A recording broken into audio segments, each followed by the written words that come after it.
Hey, what's going on, everybody? So today we're going to continue on the topic that we were talking about yesterday.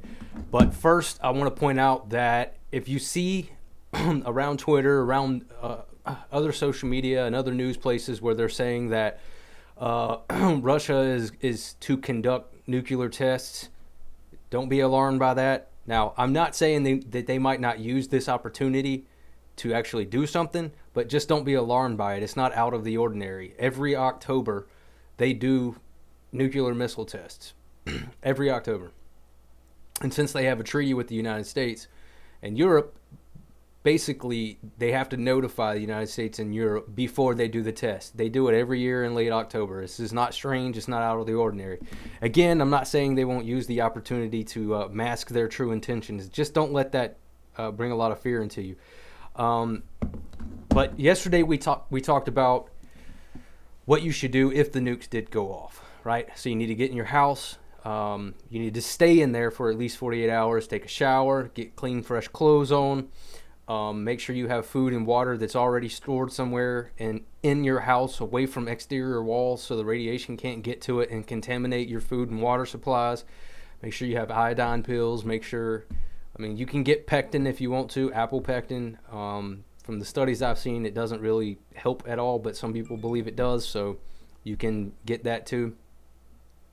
And then you need to have a bug out plan after those 48 hours is up. Now, I recommend staying inside for at least a week, but if you don't have that and you can't, then at least 48 hours. After 48 hours, most of the harmful radiation will be gone, but it obviously will still be elevated, so you need to protect yourself. You need to be aware of what you're doing. And I'm going to give you a good reason of why I'm being very general with the advice that I'm giving you after nuclear wars, because here's a question. For those of us in major metro areas, would you recommend just bugging out 48 hours after the blast? What preparation should we have ready for this trip, especially when we have young children?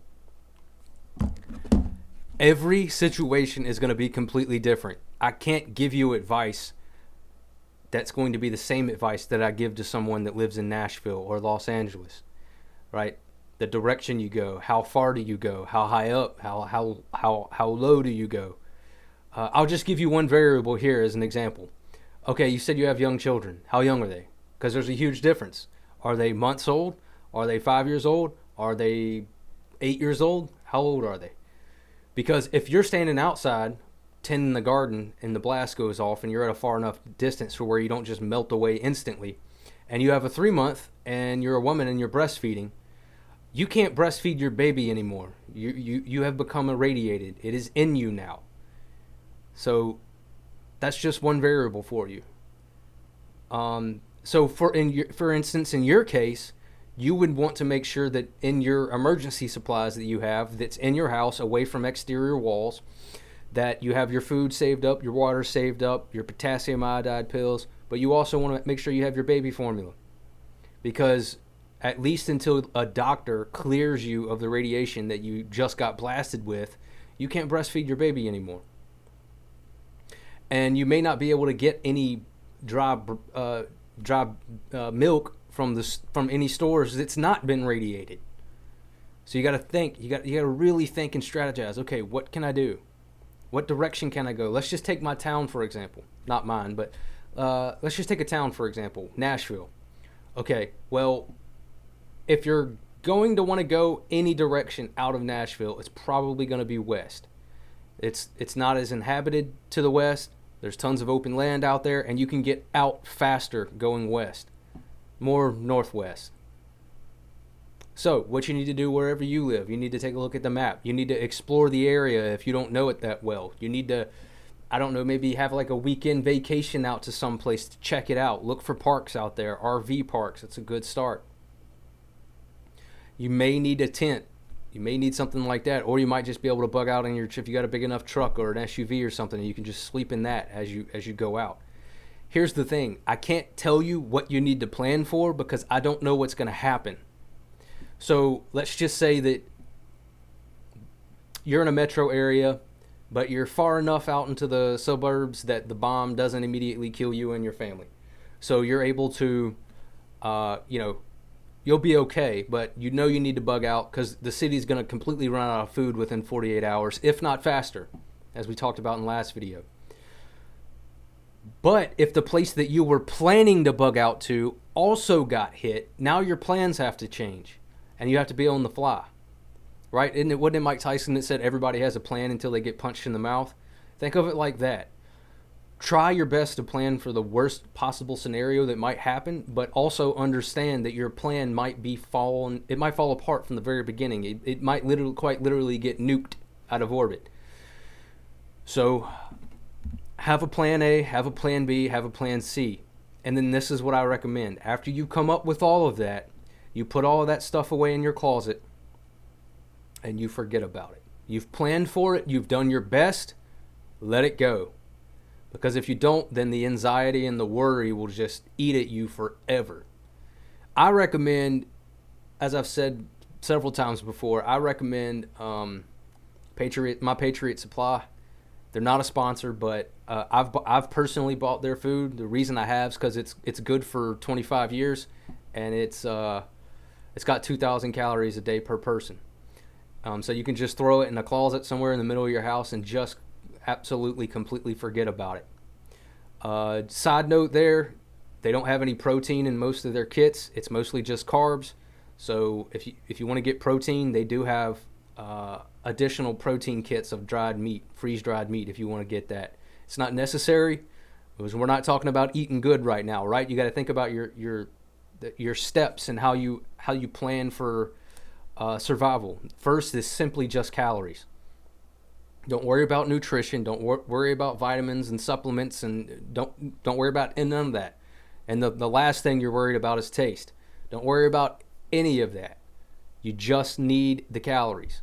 And then the next step up, once you can have a secure source of calories, then you need to worry about, does it have the right amount of vitamins and supplements in it that I need? Does it have salt? Does it have vitamin C, vitamin B, etc., etc.? And then the next step up, of course, you can start looking for things that you actually like the taste of. But in the situation we're talking about, you just need to have something good that you can throw away in a closet for decades and know that it's there and have peace of mind that you don't have to worry about any bug out situation. You grab it, you throw it in the car, and you go. Because like I just said, what if the place that you were planning on going also gets bombed? Now you got to drive twice as far, 3 times as far. So one thing, if you have the money, that I would recommend is to have a bunch of gas cans and cycle your gas. Always have the correct amount of gas to get to your bug out zone. And gas doesn't last very long, right? You can put stabilizers in it, but it's not going to last decades. A year maybe. And that totally depends on your climate. Are you in a dry climate or are you in a wet climate? So what you can do is get the amount of gas you think you would need to get you to where you need to bug out, put that in gas cans, put it in wherever your storage is, and then cycle through it. When it comes time to fill your car up, fill it up with a gas can, go fill up your gas cans. Always have that gas. Always know where you're going and how you're going to get there.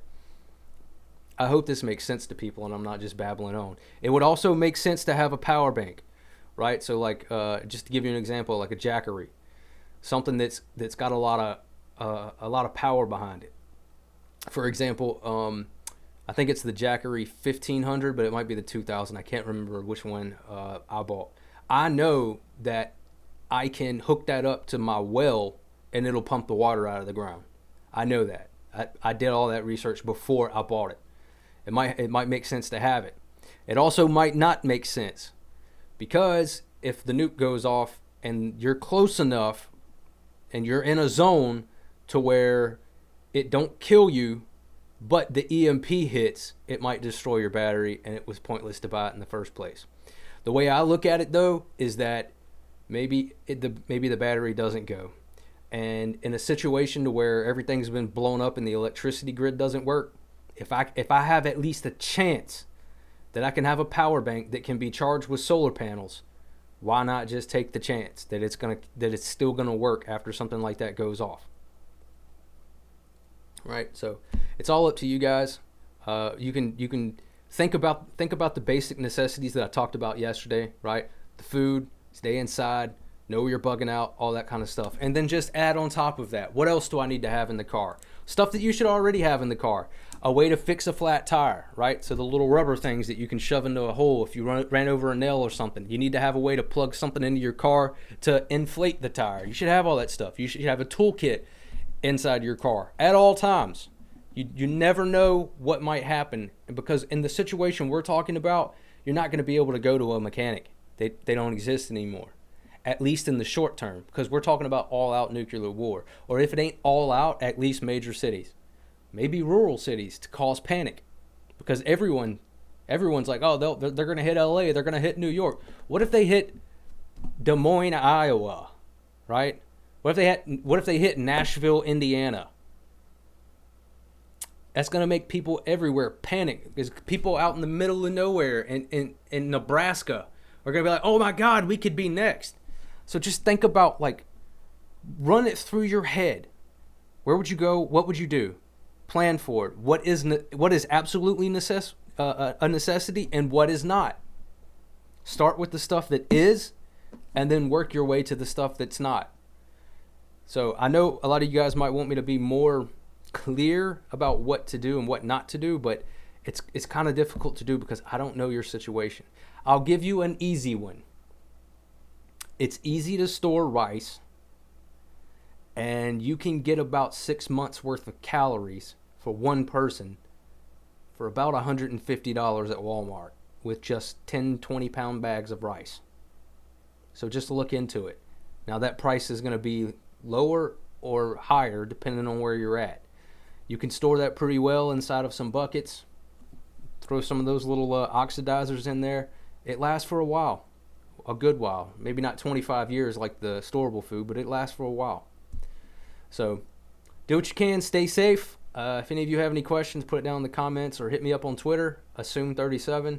You can send me an email at thompsonjoshua147@gmail.com, and I'll be more than happy to have a chat. I love each and every one of you. I'll see you in the next video.